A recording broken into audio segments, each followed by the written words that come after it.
तो भाई लोग कैसे हो। आज मैं आप लोग के सामने कोलाहल का अगला भाग लेके आया हूँ। चलिए कहानी स्टार्ट करते हैं। डोगा सचमुच दुविधा में फंस गया था और दुविधा में फंसने वालों को एक ही चीज़ मिलती है, शिकस्त। एक गोली डोगा का बाजू रगड़ती हुई निकल गई। अब तेरी भी मौत आ गई है डोगा, बता अपने साथी की तरह तड़प तड़प कर मरना चाहता है या फिर एक ही झटके में खल्लास करूं तुझको। डोगा को मारना है तो एक झटके में ही मारना पड़ेगा, क्योंकि दूसरा मौका डोगा किसी को भी नहीं देता। इन कुत्तों के भरोसे कब तक बचेगा तू मेरी गोलियों से। ऐसे तेरे कुत्ते भी मरेंगे और तू भी। अरे अरे ये क्या, कूड़े का ढेर अपने आप उठकर मेरा मेरा हाथ कैसे पकड़ रहा है। दृश्य तो आंखें फाड़ देने वाला था, लेकिन डोगा के पास यह दृश्य देखने तक का वक्त नहीं था। कुछ समझ में नहीं आ रहा है कि ये क्या हो रहा है। कूड़े का ढेर एक आकार धारण करके गुंडे को मारने में मेरी मदद कर रहा है। मुझे इस मौके का फ़ायदा उठाकर सूर्य को अस्पताल पहुंचाना चाहिए। तुम्हारी ये कोशिश बेकार होगी डोगा, क्योंकि अब तुम्हारे भाई की आत्मा उसका शरीर छोड़ने ही वाली है। उसको अब चिकित्सक नहीं, सिर्फ हम बचा सकते हैं। भाई की धीमी पड़ती सांसों ने डोगा की आवाज़ में लाचारी भर दी थी। कौन हो तुम, और अगर तुम मेरे भाई को बचा सकते हो तो बचाते क्यों नहीं बचाते इसकी जान। हम इसकी जान बचाएंगे, लेकिन सौदा होने के बाद। सौदा? सौदा कैसा? कौन हो तुम जो डोगा के साथ सौदा करना चाहते हो। बॉर्डेलो कहते हैं मुझे, और मैं एक आत्मा हूँ, पर अकेला नहीं हूँ। मेरे साथ आत्माओं की पूरी एक फौज है, और हमारे पास वह शक्ति है जो तेरे भाई को ठीक भी कर सके और उसकी आत्मा को बाहर निकलने से रोक भी सके। और तुमसे ऐसा करवाने के लिए मुझे क्या करना होगा। सदियों पहले यहाँ से बहुत दूर एक नदी के किनारे एक महायुद्ध हुआ था। मेरे और मेरे सैनिकों को उस युद्ध में काट डाला गया था। हालांकि मरते मरते हमने भी दुश्मनों को खत्म कर दिया था, पर हमारे वहीं पर पड़े रह गए अंगों को कुछ समय बाद नदी में आई बाढ़ बहा ले गई, और नदी के बहाव के साथ साथ हमारे कटे अंग समुद्र में जा पहुँचे। सदियों तक समुद्र की अलग अलग धाराओं में तैरते हमारे अंग तुम्हारे शहर के तट पर आकर जमा हो गए, और इस तट के समुद्र की सफाई अभियान में वे सारे अंग भी इस कूड़े के साथ साथ समुद्र के ऊपर इस विशाल कूड़ेदान में आ गए। ये है हमारे वे बेहिसाब अंग, पर हमको यह नहीं पता कि कौन सा पैर किस धड़ का हिस्सा है और कौन सा धड़ किस सिर का भाग है। तेरे कुत्ते हर अंग को सूंघकर उसके साथ के अंगों को ढूंढ सकते हैं, और हम फिर से अपना शरीर प्राप्त कर सकते हैं। अजीब सी बात है, मैं अंगों को के जोड़े बना भी दूँ तो तुम उनको जोड़ोगे कैसे, और इतने सालों तक तुम्हारे अंग सलामत कैसे रह गए। न इनको मछलियों ने खाया और न ही ये गले गले पर कैसे। अतृप्त आत्माओं की शक्ति अपने शरीर के साथ हमेशा रहती है।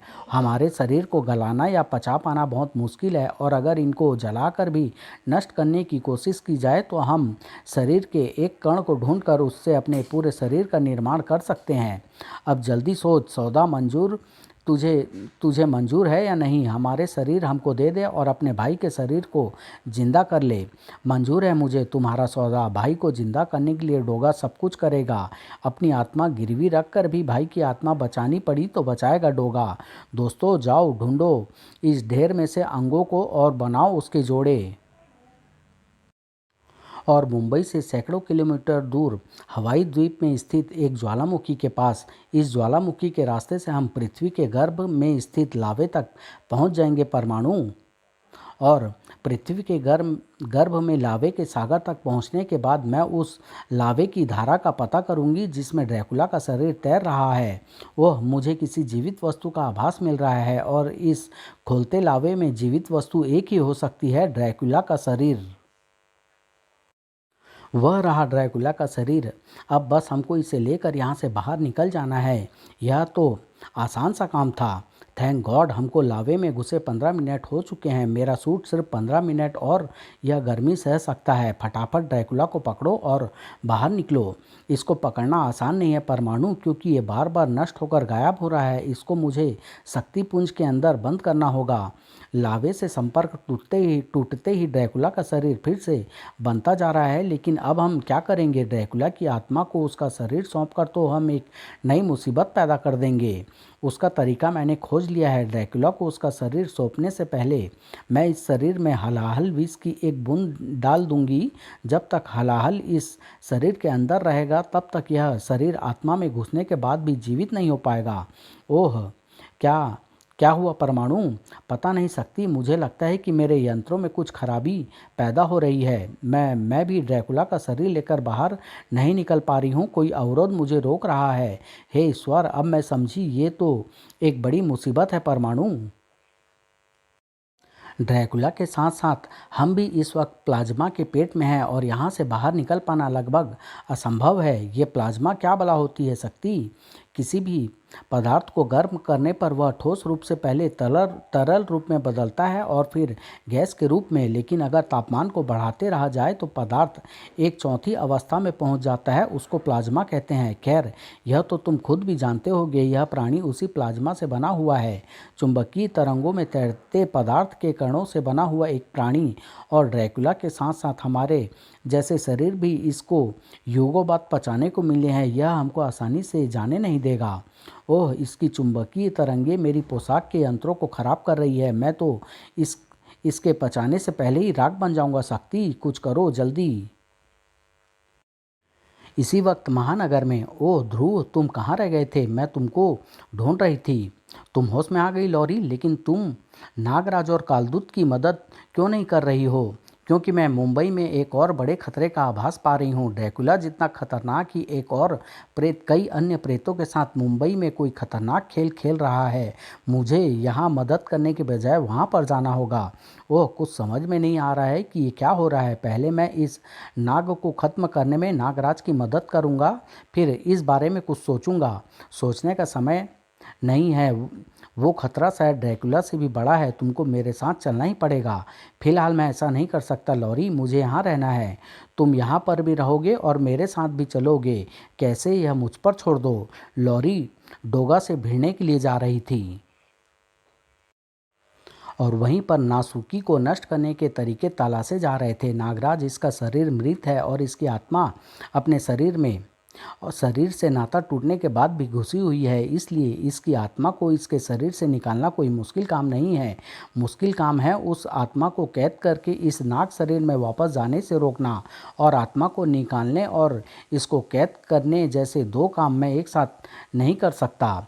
तूने तरीका तो सही सोचा है कालदूत, पर तू ऐसा कर नहीं पाएगा क्योंकि तेरे काल सर्पी को मेरा हाड़ सर्प चबा गया है और अब तेरे पास मेरे कंकाल वार से बचने का कोई रास्ता नहीं है। तेरे हाड़ सर्प को मेरी ज्वाला शक्ति जलाकर राख में बदल देगी नासुकी, और राख के स्पर्श से मुझे कोई नुकसान नहीं पहुंचेगा। तू मेरे हाड़ सर्प को राख में बदल सकता है, ज़रूर बदल सकता है कालदूत, लेकिन भूल मत कि इस शरीर के अंदर अब एक अतृप्त आत्मा की शक्ति है और अतृप्त आत्माएं अपनी राख से भी फिर अपना शरीर पा सकती है।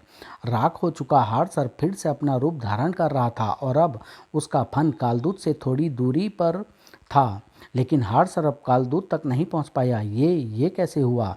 इस सृष्टि में तो ऐसा कोई भी प्राणी नहीं है जो हाड़ सर्प का स्पर्श करने के बाद भी कंकाल में ना बदले। फिर किसने पकड़ा है हाड़ सर्प को? मैंने, यानी मानस नागराज ने। मानस रूप को हाड़ सर्प कंकाल में नहीं बदल सकता और मानस रूप के शिकंजे से तेरी आत्मा भी नहीं बच पाएगी। वाह नागराज, तुम्हारा ये रूप तो मैंने पहली बार देखा है। अब मेरा काम आसान हो गया है। मैं इसकी आत्मा को बाहर निकालता हूँ और तुम इस आत्मा को जकड़ लेना। लेकिन इसकी आत्मा बहुत शक्तिशाली है। सिर्फ मेरे वार इसकी आत्मा का संबंध इसके शरीर से नहीं तोड़ पा रहे हैं। मुझे तुम्हारी मदद की ज़रूरत है नागराज, तुम भी इस पर वार करो। मेरा सारा ध्यान हाड़ सर्प पर है महात्मन। लेकिन तभी, अरे ये रहस्यमय प्राणी कौन है? ये नासुकी पर वार कर रहा है और नासुकी के वार भी इस पर असर नहीं डाल पा रहे हैं। लेकिन ये जो भी हो, इसके वारों ने नासुकी को इतना विचलित कर दिया है कि अब मेरा चिरचला इसकी आत्मा और शरीर को अलग अलग कर सकता है। और मैं इस आत्मा को शिकंजे में दबोच सकता हूँ, लेकिन हमारी मदद करने वाला ये रहस्यमय प्राणी है कौन? ये प्राणी एक इंसान है नागराज, और इसका नाम ध्रुव है। जब नासुकी तुम्हारे और महात्मा कालदूत के वारों से तड़प रहा था तो मैंने चुपके से स्टार ब्लेड की मदद से इसकी कैंचुली उतार ली थी। ये मुझको रहस्यमय प्राणी बनाने के साथ साथ मुझे नासुकी के वारों से भी बचा रही थी। खैर, नासुकी का खतरा तो दूर हो गया है, लेकिन एक गड़बड़ हो चुकी थी। नासुकी की आत्मा के उसके शरीर से निकलने से पहले उसका जो हाड़ सर्प शरीर से अलग हो गया था, उसमें अभी भी थोड़ी बहुत जान बची हुई थी। जैसे कटने के बाद भी छिपकली की पूंछ तड़पती रहती है, वैसे ही कटा हाड़ सर्प भी अपने स्थान से उछला और उसका स्पर्श कालदूत के शरीर से हो गया। इस स्पर्श का नतीजा तुरंत सामने आ गया। कालदूत का शरीर कंकाल में बदल गया और नासुकी की आत्मा को अपने शरीर में वापस आने का मौका मिल गया। ये क्या अनर्थ हो गया? अब तो नासुकी का उत्पात रोकने का कोई तरीका नहीं बचा है। जो कुछ मैंने सुना है उसके अनुसार एक तरीका बचा है नागराज। महात्मा कालदूत को लेकर नागद्वीप की तरफ भागो, वहीं पर इस शैतान का अंत हो सकता है। और इसी वक्त मुंबई की लैंडफिल साइट पर ये लो बॉर्डेलो, मेरे दोस्तों ने हर शरीर के अंगों को सेट बना दिया है। बस किसी की एक टांग गायब है तो किसी का एक हाथ, एक दो के तो सिर भी गायब है। हम आत्माओं को इससे कोई फर्क नहीं पड़ता। अब बस हमको इन शरीरों को जोड़कर अपनी अपनी अतृप्त आत्माओं का संपर्क इससे करना है, और वह काम मैं आराम से कर सकता हूँ। देखो, जादू की तरह एक कटे फटे शरीरों के अंग एक दूसरे से जुड़ते चले गए। अब बॉर्डेलो और उसके सैनिक की अतृप्त आत्माओं को अपना संपर्क अपने शरीरों से जोड़ना बाकी था, लेकिन ऐसा हो न सका। मेरी शक्ति से जुड़े इन सारे शरीरों को किसने तोड़ डाला? किसमें है इतनी शक्ति? मुझ में है शैतान, और मैं तेरी चाल को कभी कामयाब नहीं होने दूंगी। ओह, इस लड़की में तो ज़बरदस्त शक्ति है। मेरी शक्ति इसके आगे चूर चूर हुई जा रही है। इसको रोक दोगा? वरना अगर मेरा काम अधूरा रह गया तो तेरा काम भी अधूरा रह जाएगा। फिर कभी जिंदा नहीं होगा इंस्पेक्टर सूर्य। नहीं, ऐसा नहीं हो सकता। सूर्य की जान बचाने के लिए मैं कुछ भी कर सकता हूँ। अपनी जान दे भी सकता हूँ और किसी और की जान ले भी सकता हूँ। ये क्या कर रहे हो डोगा? मुझे पहचानो, मैं ध्रुव की दोस्त हूँ, लॉरी। मैं तुमको पहचान गया हूँ लॉरी, लेकिन इस वक्त मैं इस शैतान का साथ देने के लिए विवश हूँ, क्योंकि अभी सिर्फ यही मेरा काम कर सकता है। सूर्य की जान को इसके शरीर से निकलने से रोक सकता है। शैतान सिर्फ लालच देते हैं डोगा, काम नहीं करते। इंस्पेक्टर सूर्य न तो मरा है और न ही मरेगा। अभी इसकी मौत का समय नहीं आया है, इसलिए इसको जिंदा करने का काम तो मैं खुद भी कर सकती हूँ। देखो, ये लड़की डोगा को भी मेरे खिलाफ कर देगी। मुझे कुछ ऐसा करना होगा कि डोगा खुद इस लड़की के खिलाफ हो जाए। लॉरी के शक्तिवार ने सूर्य की आत्मा को उसके शरीर के अंदर धकेल तो दिया था, लेकिन उसके साथ साथ बॉर्डेलो का एक प्रेत सैनिक भी सूर्य के शरीर की तरफ रवाना हो चुका था। अब देखना सिर्फ यह था कि कौन सी आत्मा सूर्य के शरीर पर पहले कब्जा जमा पाती है, और इसमें जीत बॉर्डेलो की गुलाम आत्मा की हुई। सूर्य उठा तो सही, लेकिन अब वह सूर्य नहीं कुछ और ही बन चुका था। बॉर्डेलो की चाल कामयाब हो चुकी थी। ये क्या हो गया सूर्य को? ये सब इस लड़की का किया धरा है डोगा। ये नहीं चाहती कि सूर्य ठीक हो। ये झूठ बोल रहा है डोगा। ये खुद नहीं चाहता कि तुम इसके शिकंजे के बाहर निकलो। इसको खत्म कर दो तो सूर्य अपने आप ठीक हो जाएगा। बॉर्डेलो ठीक कह रहा है, क्योंकि मैंने खुद अपनी आंखों से देखा है कि लॉरी के वार से ही सूर्य का रूप बदल गया है, और अब अगर ये सूर्य को ठीक नहीं करेगी तो खुद भी ठीक नहीं रहेगी। ओह, इस शैतान की चाल कामयाब हो रही है। अब मैं डोगा और सूर्य के साथ लड़ने में व्यस्त रहूंगी और ये शैतान अपना काम करता रहेगा। अब मुझे उसको बुलाना पड़ेगा जिसकी मदद के लिए मैं यहाँ पर लेकर आई थी। ध्रुव, यस लॉरी, तुम्हारे मानस रूप के एक अंश को मैं जिस काम के लिए लेकर आई थी उसको करने का वक्त आ गया है। तुमको इस रूप में लाने का आइडिया मुझे नागराज के मानस रूप को देखकर मिला था। वैसे तो मैं तुम्हारे इस रूप को सलाह देने के लिए लाई थी, लेकिन इस रूप में तुम बॉर्डेलो जैसी शैतान आत्माओं से भी निपट सकते हो। तुम कचरे में घुसे बॉर्डेलो को अपने गुलामों के शरीर को जोड़ने से रोको, तब तक मैं डोगा और सूर्य से निपटती हूँ। ठीक है लॉरी, पर जरा जल्दी करना। बॉर्डेलो का अगर यह कचरे का शरीर नष्ट हो गया तो मुझे उसकी गुलाम आत्मा को सूर्य के शरीर से बाहर निकालकर सूर्य को ठीक करने का मौका मिल जाएगा। इस लड़की में अजीब अजीब शक्तियां हैं। अब वह इंसानी मानस रूप से हम पर हमला कर आ रही है, लेकिन हम अनेक हैं और ये सिर्फ एक ये सफल नहीं हो पाएगा। कई आत्माओं की सम्मिलित शक्ति का वार था वह। अब ध्रुव का मानस रूप तड़प उठा और उसके तड़पने के साथ ही वहाँ से दूर नागद्वीप की तरफ बढ़ता ध्रुव भी अचेत होने लगा। अब तुमको क्या हुआ ध्रुव? संभालो अपने आप को। हम नागद्वीप के पास पहुंच चुके हैं, लेकिन तुमको अभी यह बताना बाकी है कि वहां पहुंचकर हम करेंगे क्या। माँ, मैं अपने आप को संभालने की कोशिश कर रहा हूँ नागराज। नागद्वीप तक पहुँचते पहुँचते मैं ठीक हो जाऊँगा। मुंबई के लैंडफिल एरिया में मौजूद ध्रुव के मानस रूप ने अपनी प्रबल इच्छा शक्ति के बल पर अपने आप को संभाल लिया था। इस कूड़े के ढेर को नष्ट करना ही होगा, लेकिन कैसे? इस मानस रूप में तो मैं इसको छू छू भी नहीं पा रहा हूँ। वैसे तो कूड़े के ढेर को आग लगाकर नष्ट किया जाता है, लेकिन इस रूप में मैं आग लगाऊं तो कैसे? अब तो मुझको अपनी व्यवस्था पर गुस्सा आ रहा है। ध्रुव के मानस रूप को गुस्सा आने पर उसके मानस शरीर से जो तेज विचारे तरंगे निकली उसमें गजब की गर्मी थी। कचरे के ढेर से बनी वह आकृति तुरंत लपटों में घिर गई। गुस्से में काफ़ी गर्मी होती है। सचमुच इंसान को गुस्सा नहीं करना चाहिए। खैर, मेरा काम तो हो गया। ये कचरा दैत्य खत्म। अरे, आग बुझ रही है। जल्दी करो ध्रुव, मैं मुसीबत में हूँ। इस गीले कचरे में आग नहीं लग सकती। लड़के, अब तैयार हो जा लड़ने के लिए, क्योंकि मेरे वारों को तो सूर्य संभाल ले रहा है, पर डोगा के वारों से बचना मेरे लिए मुश्किल हो रहा है। ध्रुव के पास खुद ज़्यादा वक्त नहीं था। अब इस कचरे के ढेर को कैसे नष्ट करूं? अगर इस मामूली कचरे के शरीर को मैं नष्ट नहीं कर पा रहा हूं, तो अगर ये अपने शरीर को लोहे के टुकड़ों या मलबे के ढेर से बनाता तो मैं क्या करता? ऐसा ये कर सकता था, पर इसने अपने शरीर को कचरे से ही बनाया। पर क्यों? समझा। अब मैं समझा कि अतृप्त आत्माओं ने कचरे को ही शरीर बनाने के लिए क्यों चुना। और अगर मैं सही समझा हूँ तो इस कचरे के शैतान को नष्ट भी किया जा सकता है, और ऐसा करने के लिए मुझे सिर्फ थोड़ा सा गुस्सा करना पड़ेगा। ध्रुव के शरीर से क्रोध की जो गर्म तरंगें निकली, उन्होंने उस ट्रक के पिछले टायर की रबर को पिघला डाला। ट्रक उल्टा और ट्रक के पीछे भरा हुआ वह पाउडर का पहाड़ बॉर्डेलो के कचरे के शरीर पर आ गिरा। तेरी योजना नाकाम रही लड़के। तू मुझ पर इस वाहन में भरा ज्वलनशील पदार्थ गिराना चाहता था ताकि मैं आसानी से जल सकूं, लेकिन ऐसा नहीं हुआ। अब ये शरीर हमारे काम का नहीं रहा। ये शरीर हमको छोड़ना पड़ेगा, और ये लड़की अब हमको नया शरीर बनाने नहीं देगी। अब तो जिस जिस आत्मा के शरीर के जोड़े अभी भी बने हुए हैं उनमें घुस जाओ और चलो यहाँ से। शैतान की दया से मेरे शरीर का जोड़ा भी बना हुआ है।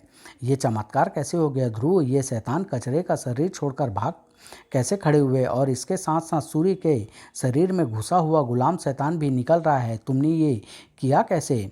जब मेरे दिमाग में ये ख्याल आया कि कचरे का शरीर बनाने का कारण इस ढेर में मौजूद जीवित प्राणी जैसे कीटाणु और विषाणुओं का होना है, तो मैं समझ गया ये शैतान जीवित वस्तुओं की मदद से ही शरीर बना सकते होंगे, वरना ये लोहे या पत्थर जैसी और मजबूत चीज़ों से अपना शरीर बनाते। ये ख्याल आते ही मैं कीटाणुनाशक DDT से भरा हुआ ट्रक कचरा दानों पर पलट दिया और कीटाणु मर गए।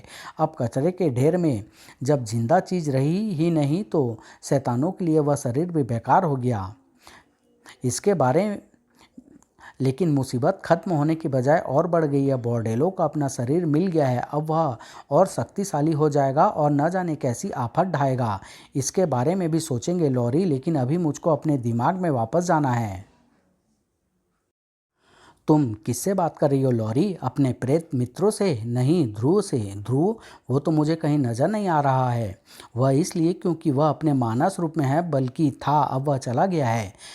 वैसे तुमने मुझे माफ़ तो कर दिया ना लॉरी? शैतान ने सचमुच मेरा दिमाग ख़राब कर दिया था, तभी मैंने तुम पर हमला किया।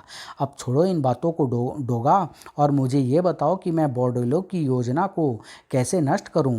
पहले ये बताओ कि ये सब चक्कर क्या है? ध्रुव है पर दिखता नहीं। कूड़े के ढेरों में बॉर्डेले नाम की आत्मा घुस जाती है। तुम एकाएक न जाने कहाँ से आ टपकती हो।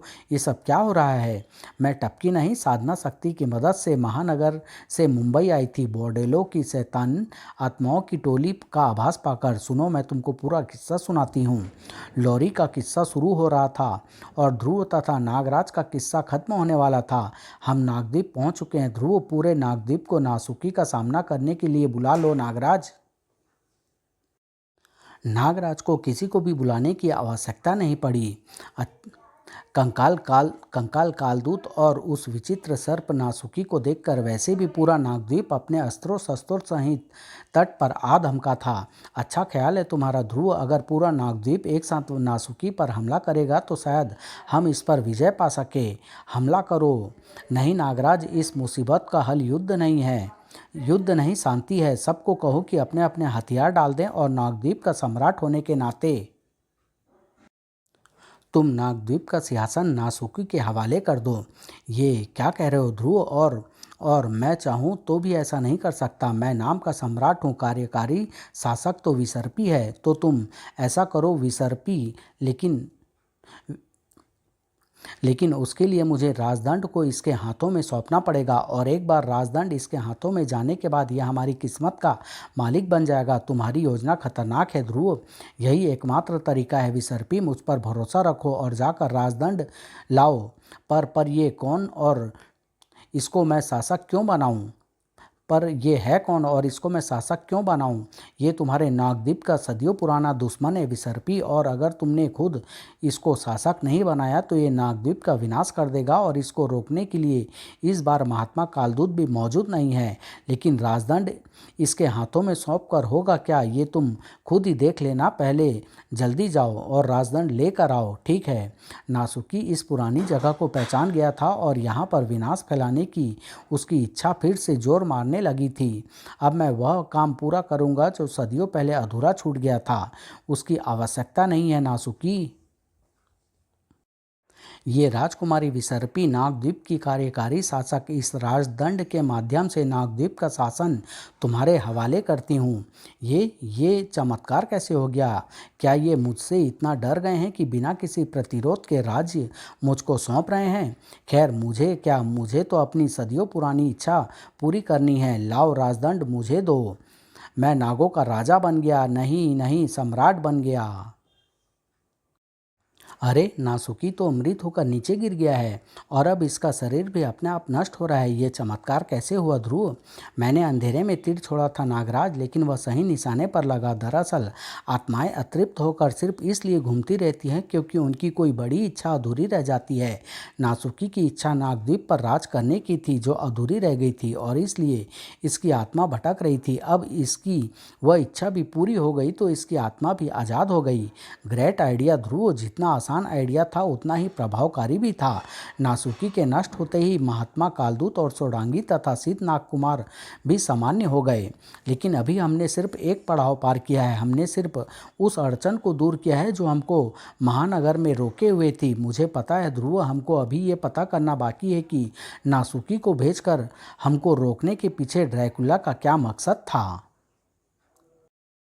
ड्रैकुला का मकसद पता चल गया है ध्रुव। उसने दिल्ली में आतंक फैला रखा है। ऐसा उसने ज़रूर परमाणु को मजबूर करने के लिए किया होगा और परमाणु को वह सिर्फ एक काम करने के लिए मजबूर करेगा, विज्ञान की शक्तियों के बल पर लावे से अपना शरीर वापस हासिल करने के काम के लिए। ओह, इसलिए उसने हमको महानगर में रोके रखने के लिए नासुकी को भेजा था ताकि हम दिल्ली जाकर उसके काम को बिगाड़ ना पाए।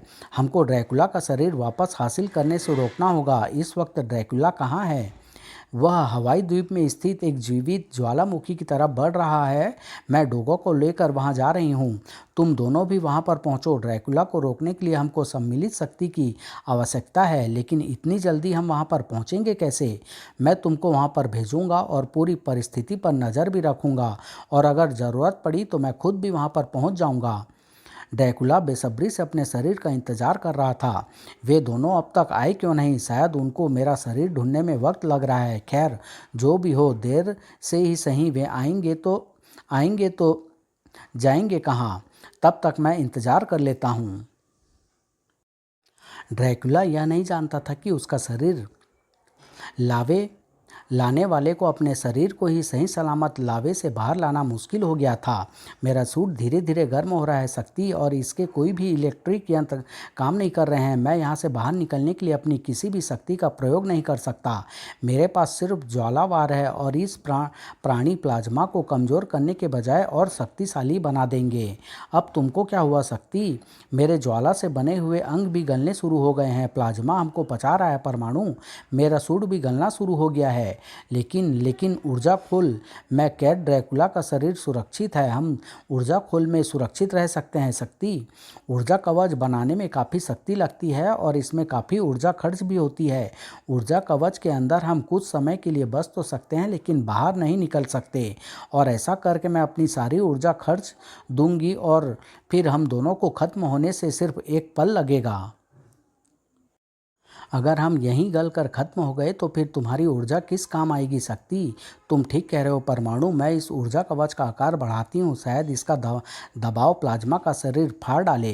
शक्ति का ऊर्जा कवच प्लाज्मा के शरीर के अंदर से गैस की तरह भरने लगा, और प्लाज्मा के शरीर में अंदर से दबाव पड़ने लगा। लेकिन अब मेरी ऊर्जा खत्म हो रही है, लेकिन मेरे ऊर्जा कवच का दबाव इसकी प्लाज्मा के शरीर को फाड़ नहीं पा रहा है। अगर किसी तरह कुछ पलों के लिए भी इसके शरीर का तापमान जरा सा भी कम हो सकता है, तो इसके शरीर का प्लाज्मा कमज़ोर पड़ जाता, और फिर मेरा ऊर्जा कवच इसका शरीर फाड़ डालता। लेकिन मेरे पास सिर्फ ऊष्मा पैदा करने की शक्ति है, इसको कम करने की नहीं। ऐसी शक्ति तो मेरे पास भी नहीं है शक्ति, और अगर होती तो भी सारे यंत्र खराब होने के कारण मैं उसका प्रयोग नहीं कर पाता।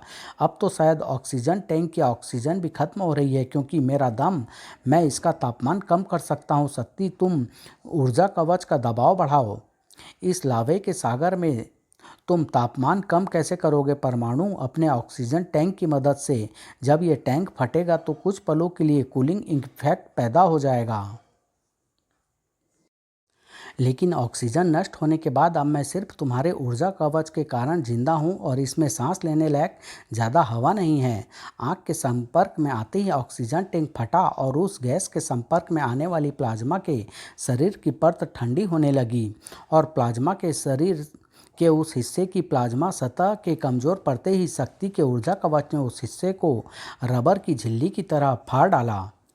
ओह परमाणु, होश खो चुका है, और अब मेरे पास भी ज़्यादा वक्त नहीं है, क्योंकि मेरे पास इतनी कम ऊर्जा बची है जो परमाणु को ज़्यादा देर तक सुरक्षित नहीं रख सकती।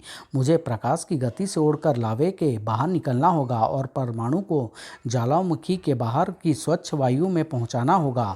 शक्ति का ड्रैकुला पर ध्यान नहीं था। ये कहानी मैं यहीं समाप्त कर रहा हूँ। इसका अंतिम और लास्ट भाग बहुत जल्द आप लोग के सामने लेके आऊँगा। धन्यवाद।